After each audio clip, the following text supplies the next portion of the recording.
Hey everyone, welcome back to the channel. Have you ever been in this situation? You have a glass of water and within maybe 30 minutes you're running to the bathroom, but your friend or your spouse, they can drink iced tea all afternoon long without a single trip. And a lot of us have that thought in the back of our minds, right? The person who can hold it all day, their kidneys must be stronger, healthier. Well, today I'm here to share a truth that might really surprise you. That person running to the bathroom, their kidneys might actually be doing an amazing, efficient job of filtering their blood. And the person holding it all afternoon, they could be putting themselves on a path towards some serious kidney issues down the line. I'm not saying this to scare you, but the truth is, how often you pee, the color of your urine, even the bubbles. You see, these are some of the very first signals your kidneys use to cry out for help. So in today's video, we're going to clear this up once and for all. Well, talk about the real dangers hiding behind the habit of holding your pee, and I'll also share 3 common kidney health myths that could actually be doing more harm than good.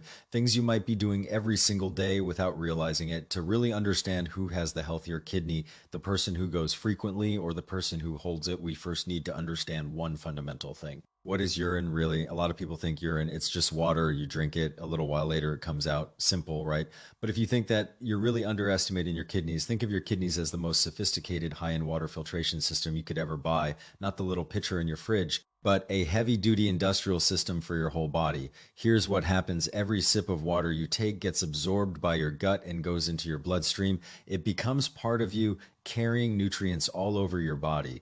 Then, when that blood flows through your kidneys, the magic happens inside your kidneys. You have millions of tiny filters called glomeruli. As blood passes through them, it's like going through a security checkpoint at the airport. The kidney filters out the extra water, the waste products from your body's metabolism like urea and creatinine, and excess salt. What comes out at this stage is called pre-urine. Now, get this, your 2 kidneys together filter about 180 liters of blood every single day to create this pre-urine. That's enough to fill a full-size bathtub. If all that fluid left your body, you'd be dehydrated in no time.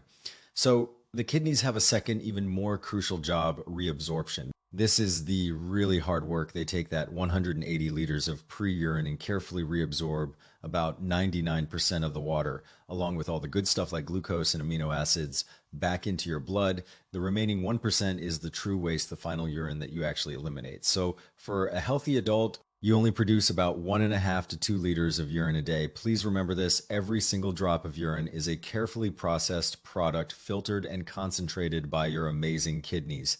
It's not just water you drank, it's a window into your body's metabolic health. Okay, now that we have the basics down, let's circle back to our original question. Who has healthier kidneys, the one who pees right away or the one who seems like they never have to go? The answer might surprise a lot of you. You simply cannot, and I want to be really clear about this. You cannot judge kidney health based on how often you go to the bathroom. Let's break down both situations in detail. Scenario 1, why do some people pee right after drinking? If you find yourself needing to go within, say, 30 minutes of having a glass of water, don't panic. This is usually not a sign of weakness, but often a sign of one of these completely normal physiological reasons.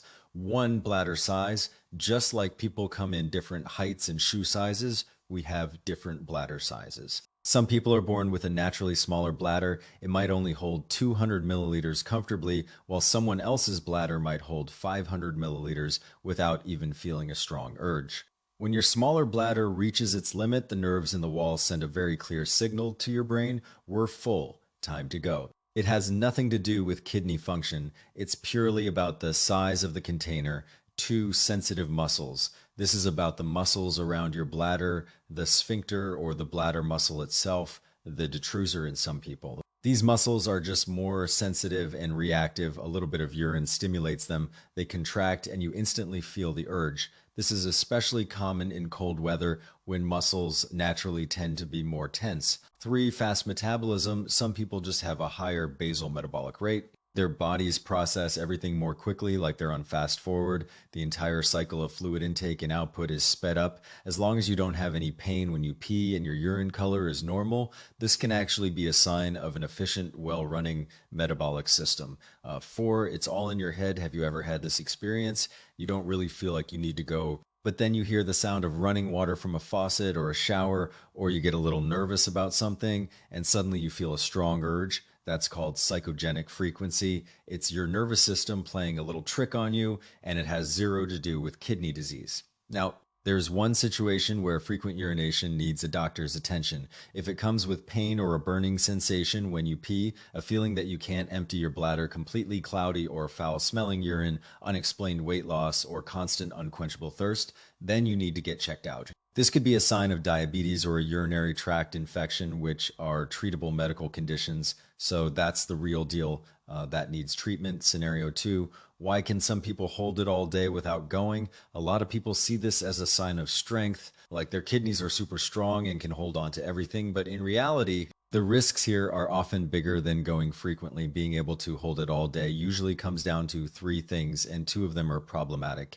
One, chronic dehydration. This is a big one. A lot of people, especially as we get a little older, simply don't drink enough fluids during the day. They don't feel thirsty, so they just don't drink. Their body is in a constant state of mild dehydration. To save every single drop, the kidneys go into survival mode, desperately reabsorbing as much water as possible from the pre-urine. This creates a small amount of highly concentrated dark urine. This isn't a sign of strong kidneys. It's a sign of kidneys struggling in a drought, and over time, that concentrated urine full of toxins and minerals can easily form painful kidney stones. Two, the bad habit of holding it. We've all been guilty of this. You're in a long meeting, you're watching a great movie, you're driving and don't want to stop, and you just ignore the signal. If you do this regularly, your bladder sensitivity decreases.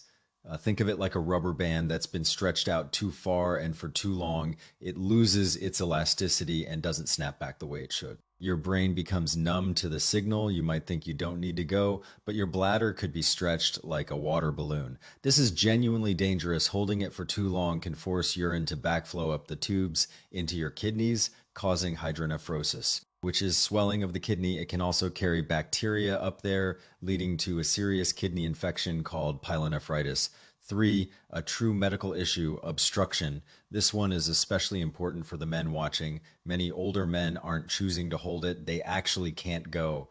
They feel the urge. They stand at the toilet, but nothing comes out, or it's just a slow, weak dribble. This is a classic symptom of an enlarged prostate or benign prostatic hyperplasia. The prostate gland is wrapping around the urethra and physically blocking the flow of urine. You might think you don't have to go because you can't get anything out, but your bladder is actually full of residual urine, which is a problem. So let's summarize this part clearly. If you go to the bathroom soon after you drink and it's painless with clear or light colored urine, it's most likely just your body's normal physiology. It could even be a sign of good hydration and a good metabolism. The bigger risks, and this is the key takeaway, are ironically on the side of the person who can hold it all afternoon.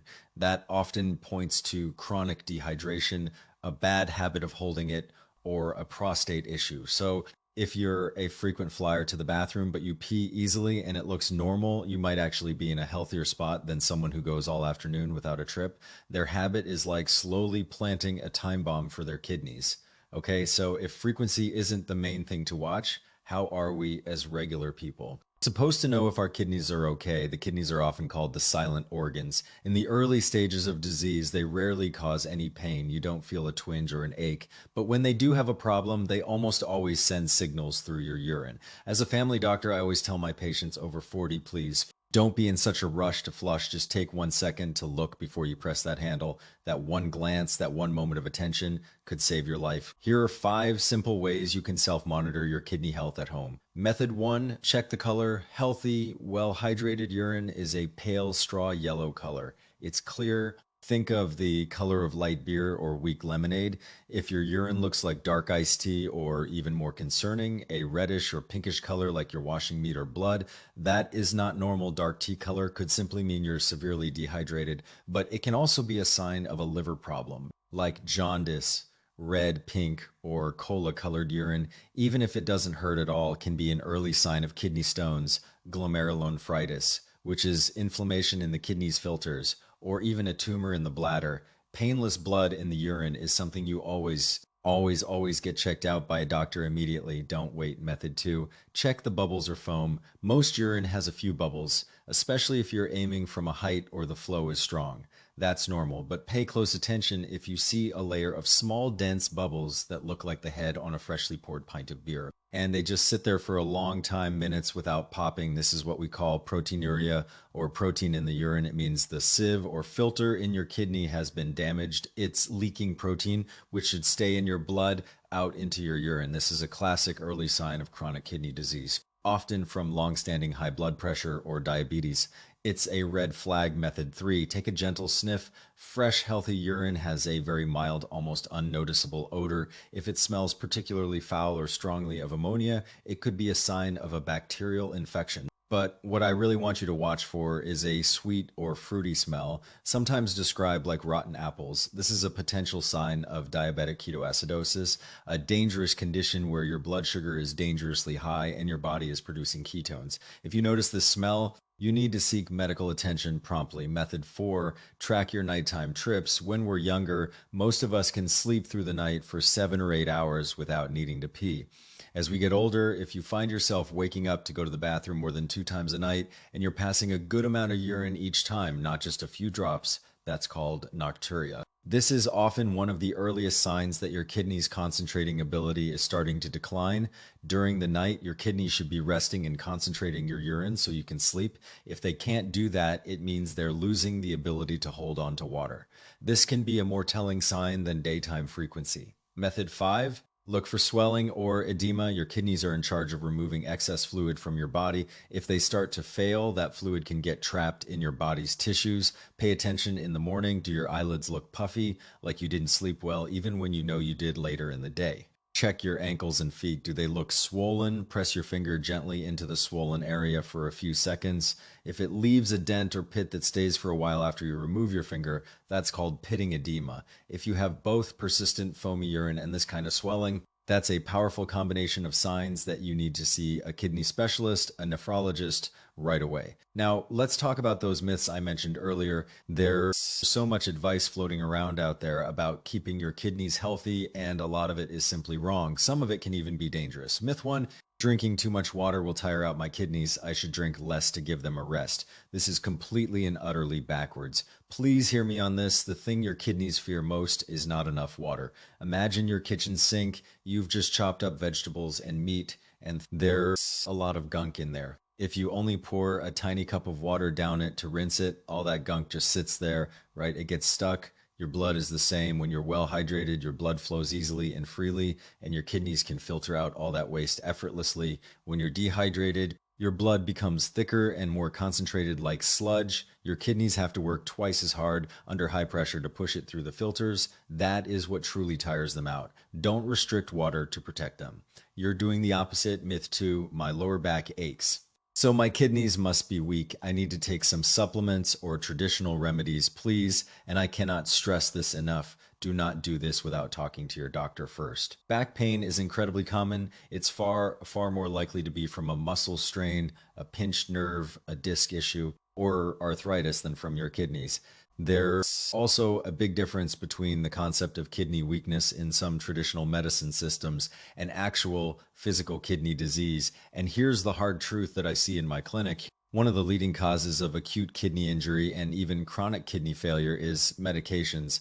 Overusing over-the-counter pain relievers like ibuprofen, Advil, Motrin, or naproxen, Aleve, or taking certain herbal supplements without understanding their effects can be directly toxic to your kidneys. In my years of practice, I've seen too many people cause serious, sometimes permanent damage to their kidneys by taking the wrong pills for a simple backache. Please always talk to your doctor or pharmacist before starting any new medication or supplement, especially for chronic issues. Myth 3, tea, coffee, or bone broth are just as good as water for my kidneys. They're really not the same. Strong tea, for example, is high in oxalates. Oxalates can bind with calcium and contribute to the formation of kidney stones, and bone broth, while it has some nutrients, is often high in purines. Your body breaks purines down into uric acid. Too much uric acid can lead to gout and can also put a significant strain on your kidneys, forming uric acid stones. For your kidneys, the absolute best, safest, and most cost-effective fluid is plain, simple, warm water. It's the gold standard, all right? So we've covered what not to do, but what should you do if you want to keep these incredible, hardworking organs functioning well for you for decades to come? It really comes down to 6 simple daily habits. Stick with these, and you will do more for your kidneys than any supplement or tonic on the market.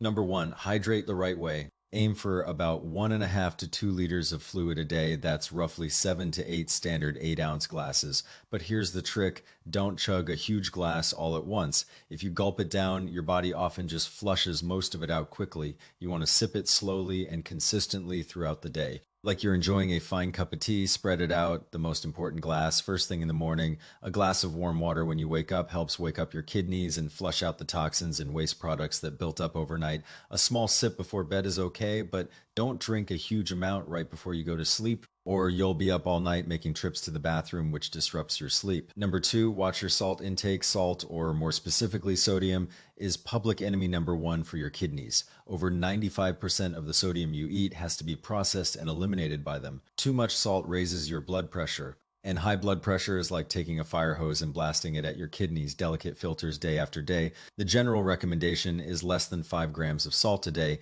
That's about the volume of a standard beer bottle cap. But you absolutely have to watch for the hidden salt. It's in so many things we don't think about. Soy sauce, ketchup, canned soups and vegetables, processed meats like bacon, ham, and sausage, frozen dinners, many cheeses, and even in your bread. The best way to control your salt is to cook fresh meals from whole ingredients as much as possible.